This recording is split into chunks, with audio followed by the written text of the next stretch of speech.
Mchezo wa Dodoma Jiji FC dhidi ya Azam FC ambao utapigwa katika dimba la Jamhuri hapo kesho majira ya saa 1:15 usiku. Kwa kwanza timu wenyeji hapa yupo kocha mkuu wa kikosi cha Dodoma Jiji FC Amani Josia. Tueleze maandalizi yenu yapoje kuelekea mchezo huu? Ashukuru Mwenyezi Mungu wa mbinguni kwa kutufikisha siku hii salama. Nipo hapa kueleza maandalizi yetu kuelekea kwenye mechi yetu dhidi ya Azam.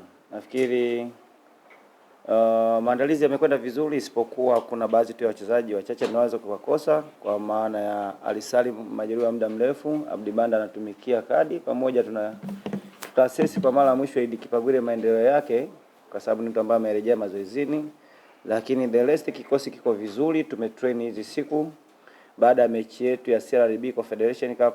Nafikiri kuna baadhi ya wachezaji ambao walituonyesha kitu.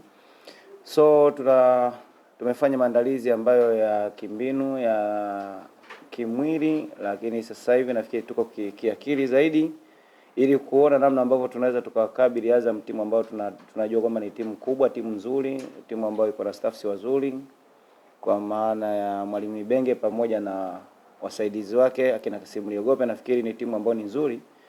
So sisi kiakili na kimwili tuko tayari. Basi tukaribishe maswali kwa coach. Maswali matatu kwa coach. Waandishi. Kidogo.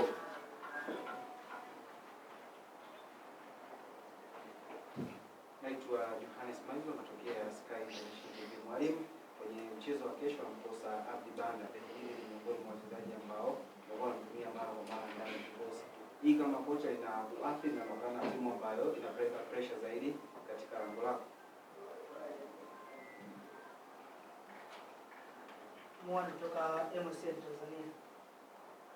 Mwalimu unaenda kucheza dhidi ya Azam FC ambao katika zile list za timu ambazo zinaonekana kuwa na uimara kwenye mchuano wa kimataifa ambao kuna zile A list timu za Tanzania yenyewe inadondoka kwenye kundi. Tunajua kwa performance nzuri dhidi ya timu ya A list kama Simba Sports Club wa Dodoma sisi na bahati nyingine kwa Dodoma Jiji ni kwamba ilikuwa ikionekana kuwa timu bora dhidi ya Azam hususan inapokuwa kwenye uwanja wa sisi na Jamhuri. Tunaweza tukaendelea na hii trend ambayo tuko nayo kwa dhidi ya Azam kwenye uwanja huu. Karibu coach. Nikianza na swali la kwanza, kumkosa Abdi Banda kama itatuasili, ni kweli, kwa sababu huwezi kuondoa ubora wa mchezaji wa aina ya Abdi Banda kwenye kikosi chetu. Ana experience, ana quality ambayo ni kubwa. Ni wachezaji ambao kwenye mechi kama hizi wanakusaidia, maana saikolojia. Ni mechi ambazo ashacheza za level hii, kwa hiyo tutamkosa ndio, lakini ukiangalia kikosi ambacho tuko nacho kwa maana ya eneo ambalo anacheza Abdi Banda, nafikiri kuna watu ambao wanaweza capitalize. So nadhani tuna experienced defender ambao wako pale. Nafikiri kuna baadhi pia wengine tumewapa mechi zilizopita, nafikiri hawajapata nafasi na wengine walichelewa kupata permit, nafikiri tunaweza kuwa nao kwenye mechi hii. So far so good, ni kwamba defense yetu iko vizuri kwa sababu tuna kina Agustin Santa, kuna kina Andy Pikoko, kina Bea, wote wapo. Kwa hiyo tunatumaini tu kwamba eneo hilo haliwezi kuwa na tatizo sana, lakini pia strategy ya kujilinda itegemee mtu mmoja. So naamini yeye amekuwa ni mtu ambaye contribute mchango wake kwenye timu, lakini ninaamini katika role ile kuna watu ambao wanaweza kufanya jambo hilo kwa sababu wapo watu ambao wana experience. Tukienda kwenye swali la pili, ubora wa Azam haufichiki. Ni kila mmoja anajua kwamba ni moja timu tatu bora katika ligi yetu. So kwa namna ambavyo tume perform kwenye hizi mechi, sidhani kama tuna ugeni tena, kwa sababu tayari tumeshapata pointi moja dhidi ya timu ya kaliba hiyo kwa maana ya Singida Black Stars, lakini pia tumeshapata pointi moja dhidi ya timu ya kaliba ya namna hiyo kwa maana ya Simba Sports Club. Kwa hiyo ninadhani hatuna message kubwa sana ya kujaribu kutafuta rhythm ya kupata matokeo kwenye timu kubwa kutoka kwa wachezaji wetu, kwa sababu tayari wameshashindana katika level hizo. Kwa hiyo ninaamini kwenye mechi dhidi ya Azam ni namna ambavyo sisi tutakajipanga juu ya Azam wenyewe, kwa sababu hii ni timu yenye utofauti kidogo. Tuliona kama mechi takriban 2-3 namna ambavyo wanabadilika. Kuna muda wanatafuta pace pembeni, kuna muda wanatafuta strength eneo la ulinzi wa kwa hiyo tunajaribu kuona kwamba ni namna gani watakavyoweza kuja.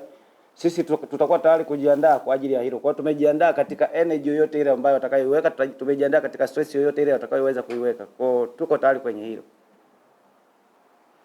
Coach, nakushukuru. Sasa tumsikilize mchezaji. kwa niaba ya wachezaji wa Dodoma Jiji FC, Anderson Solomon, karibu utuambie namna mlivyojipanga wachezaji. Kwanza tunashukuru Mwenyezi Mungu, wachezaji wote wako vizuri, tumejipanga vizuri kwenye mchezo wa Azam. Najua Azam ni timu kubwa, lakini unapoenda kucheza mchezo huo lazima mchezaji naye uonyeshe ukubwa wako, kwa sababu unacheza na vilabu ambavyo venye ukubwa na wachezaji wakubwa waliosajiliwa. Kwa hiyo sisi tuwaite mashabiki zetu kesho kwenye mchezo huu wajitokeze kwa wingi kama walivyojitokeza mechi zilizopita. Swali kwa mchezaji.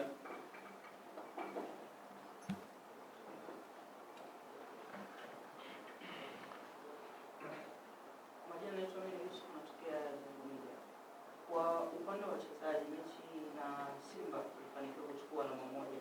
Mnakutana na mechi nyingine kubwa dhidi ya Azam kwenye uwanja wenu tena wa nyumbani. Kama wachezaji, kiachana na mwalimu, mnazungumza nini kwenye uwanja wenu wa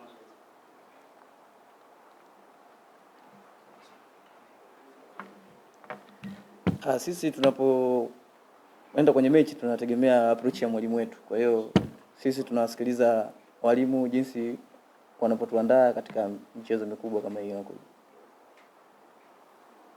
Swali la ziada kwa mchezaji kama hili. Kama una basi.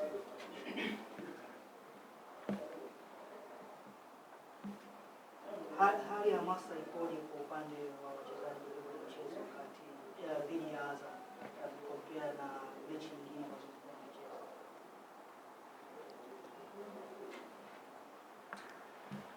Hamasa ipo kubwa kama michezo mingine iliyopita.